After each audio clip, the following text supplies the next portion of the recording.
Hello and welcome to Edumate.tv. I'm Chetan Shah. We learn to live and live to learn in what has turned out to be an unprecedented pandemic, an unprecedented situation, where history has been written across the geography of Mother Earth. And a minor virus has created a major catastrophe, making us rethink, reboot, reset, rewind before we rebuild a new future, the new normal. There's one trait that is always required in a situation of crisis to convert that into an opportunity, and that trait is wisdom. Wisdom which is emanating from past experiences and knowledge, and wisdom which makes us flexible to embrace, anticipate, understand, and evolve into a new future, a new normal. And it's that wisdom at the helm of the higher education of this country which takes us to the Wise Chancellor. Welcome to the Wise Chancellor. Today we have one of the wisest and a very, very senior and a decorated personality, Sri H.S. Dhaliwal of Eternal University. Thank you, sir, for joining us in this very special show. It's a special show for a special person with a special USP. So tell us your journey, Mr. Dhaliwal, which has really been something where students, teachers, educationists have drawn inspiration. Talk us through that journey, sir. I do come from a very remote village of Gurdaspur district, Punjab. Had my matriculation from one of the high school there at Dhaliwal, which is known for its woolen mill, etc. And my father did say that, okay, now that's enough matriculation. I cannot afford to send you to a college. But there was some trader who used to come to our village to sell clothes, etc. He had very good business at Kadian. So he did ask me what your percentage marks in matric, and I did tell him that I have first division. I stood first in the district. And he said, are you going to college? I said, Then the trader said, okay, I will give you your fees. Why don't you go to college? Then my father got agitated. Why can't I send? So this is how I was sent to Khalsa College Amritsar for BSc Agriculture, and it was not BSc. I joined the pre-university in non-medical, wanted to be an engineer, but little later then I switched over to agriculture and got a scholarship. Then I stood first again in the university, got my BSc Agriculture from Punjab University. Khalsa College Amritsar was affiliate to Khalsa College Amritsar. So then MSc again in Punjab University Ludhiana, MSc in plant breeding. So then due to family circumstances, I joined the service immediately as soon as I got my MSc. And after 3 years of service, I had the offer of fellowship, research assistantship from University of California, Riverside. So I resigned my service, went over there. I was probably one of the person who got PhD degree in 2.5 years from University of California. And I wanted to serve in Europe as well. So went back, I had a fellowship in University of California for 1.5 years. Came back and accepted my position in Switzerland. So I was there for 3 years, learned skiing and others, and ultimately again it was Dr. Khem Singh Gill, the Padma Bhushan Vice Chancellor of Punjab University, who asked me, you have traveled enough, you have learned enough, why don't you come back and serve your country? And again, after 3 years of service, I came back to Punjab University and worked as director, regional research station at Gurdaspur of PAU. And then again, I was the first one to write a proposal to establish biotechnology center. Biotechnology will coming up as a very good field for improvement plants, animal, microbes, and other. The biotechnology center at Punjab University in 1986. And then to run it, I was asked to come and work now there at PH Ludhiana, leave Gurdaspur.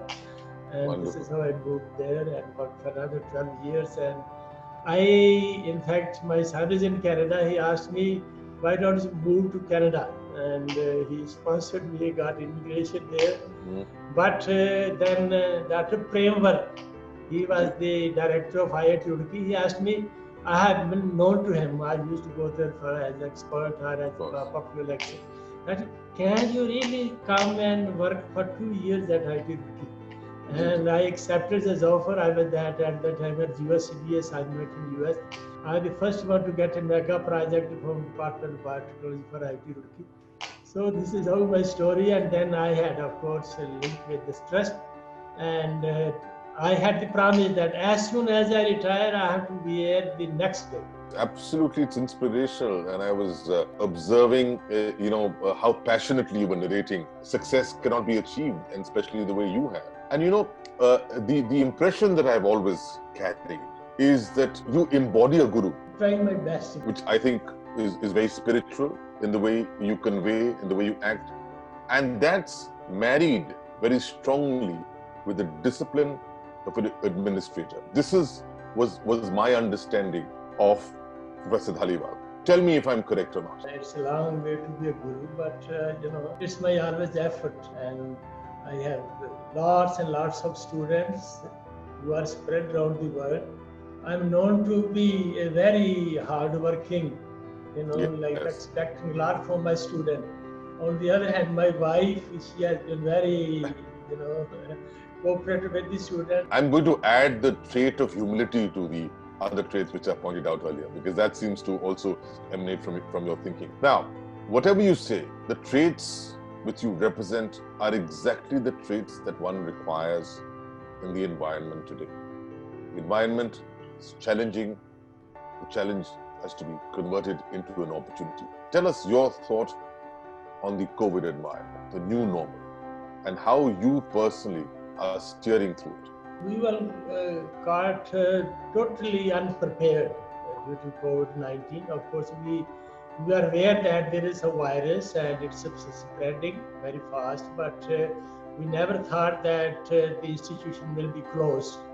And I made it clear that, okay, all of us, wherever we are, we have to start off online teaching. Otherwise, Ministry of Human Resource Development, UGC, they already have come up with many online courses, what we call MOOC, SWAM, NPTEL and others. And we have been asking our faculty and students, why don't you register for these courses and get additional advanced knowledge? But no one is really receptive. Maybe only 1 or 2% of the faculty and students have been doing. And now I think with such a training, with such a change in mindset, probably it will help quite a lot for us, to get access to very advanced knowledge in every subject. Of course, there are a lot of problems with all these online courses being offered. There is still problem of transfer of credits, etc. But I think with that, we will continue to do that. We will not leave it even the institution get open.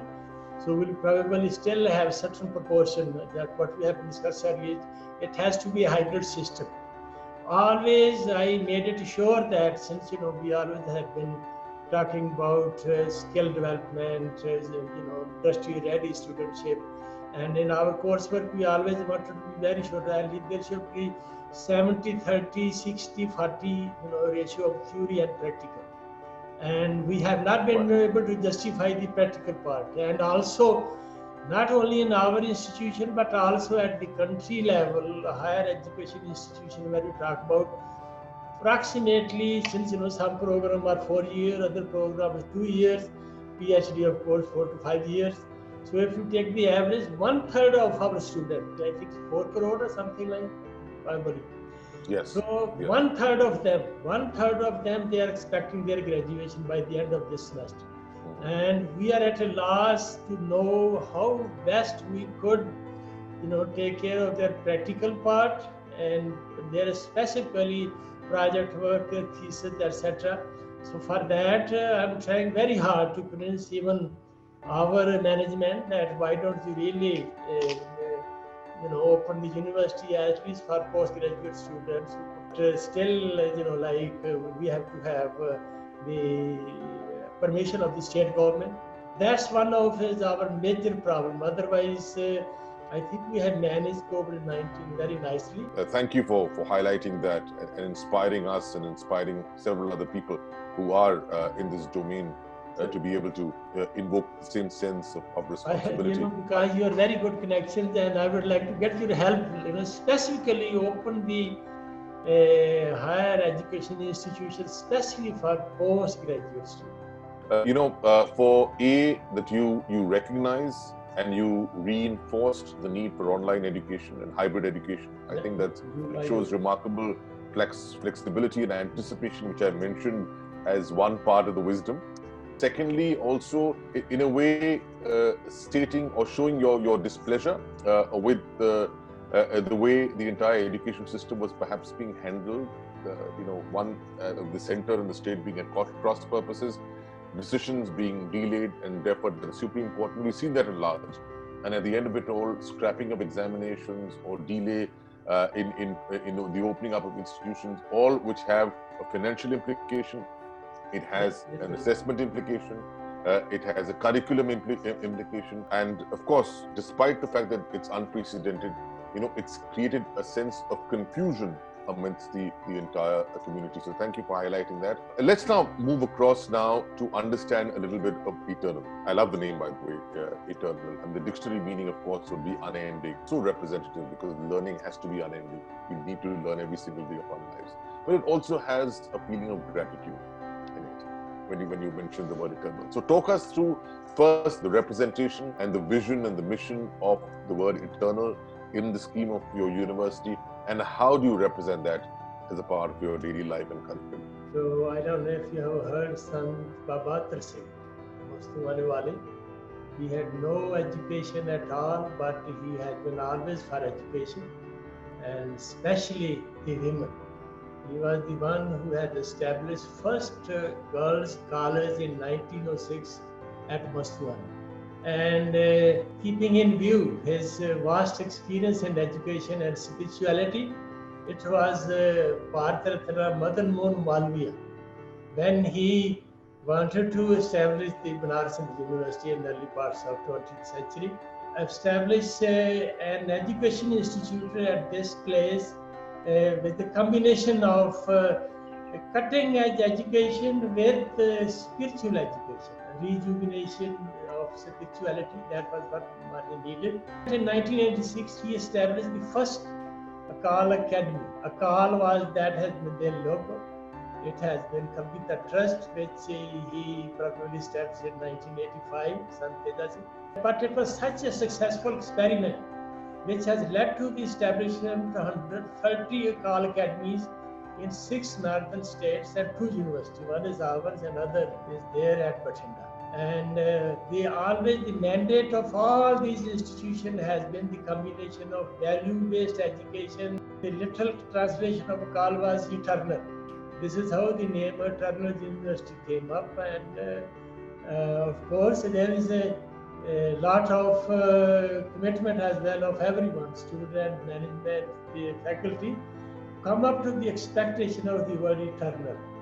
And of course, education is always eternal.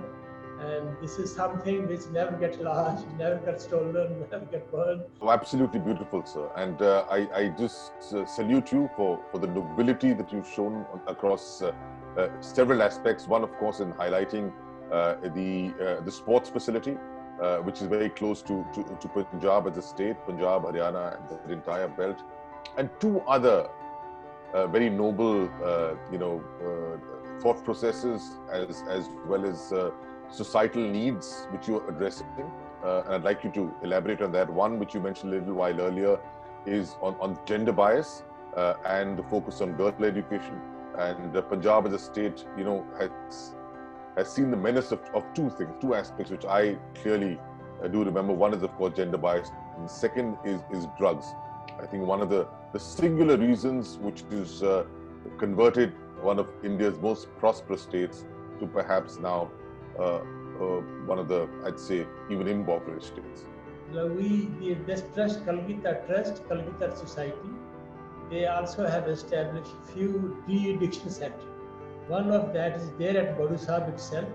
So here we have some addicts, not only from Punjab, other states, as well as from Himachal Pradesh. And specifically, everyone is of the view that this particular university to start with was a co-educational institution, and we have certain problems still. There are certain disciplines where we got now less admission. I was the first one to start MTech in renewable energy, keeping in view the country's energy need and harnessing solar energy or other, hybrid systems. We have had certain problems with this change, but we have to go with by interest, and I think we are very hopeful in the times to come. Our main aim is we still have not been able to get even a single admission through consultant. It always have been through the association of parents, through our students, through our faculties. Brilliant.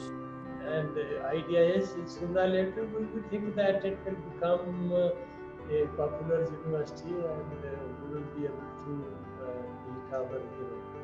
Well, I think you've got the building blocks correct, Professor Dhaliwal. The fact that you're not going through consultants at all, which most universities do go to, and you get direct recruitment. We have tough competition. We have tough competition. Telling itself, yes.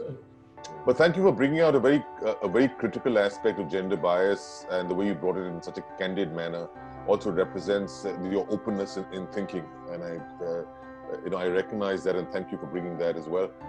You talked about, of course, the drug issue and how you've taken firm steps towards ensuring that your campus is absolutely clean, which is so critical for totally drug-free. Totally drug-free. Yes. You brought out another interesting aspect, that is of agriculture. Now, Punjab has been an agro-economy. India is an agro-economy, and Punjab is a firm representation of that.